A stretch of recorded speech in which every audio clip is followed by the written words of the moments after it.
SC joints, these are very rare. I've actually never done one. So if you get one, you're a lucky duck. Here's a little bit of the anatomy of what the SC joint is.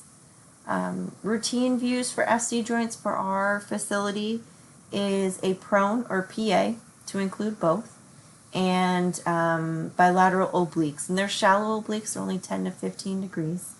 Again, to include both. So this will be at 40-inch SID, 8x10 cassette, because you only need right here for SC joints.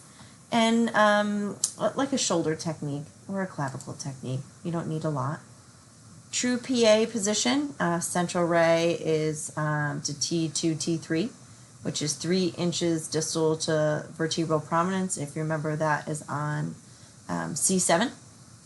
Okay. Here's your SC joints here. Ideally, proper collimation. We don't need the entire chest on. We don't need all the way full clavicles on. All right, so just collimate in. Don't be afraid. The oblique SC joints, the body rotation method. So for LAO, you'll see the joint closest to the IR. And this is just another demonstration here. LAO, your central ray is coming in here. And you're going to see this joint space open. RAO, and then again, same degree of rotation, side down, PA oblique. See this wide open space here of the SC joint. It's a small angle, keep that in mind, only 10 to 15 degrees. Trying to adjust the patient's shoulders so they lie at the same plane is ideal. I'm not sure why ray is so big here on this page, but ideally your central ray is going straight to the SC joint.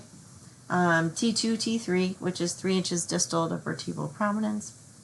Again, you're seeing the side closest or the down side. So RAO is for the right, LAO for the left. So how do I remember that? RAO, right always open. LAO, left always open. My little trick. Again, you want to see collimation. You want to see the SC joint of interest. This is obviously another just example of positioning. If the patient is prone, obviously a trauma patient won't be able to do this. You could be upright if needed. Again, you can see the side of interest. SC joint dislocation is extremely rare.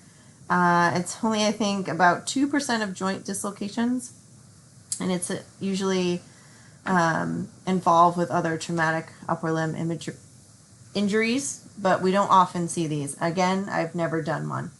So lucky you if you get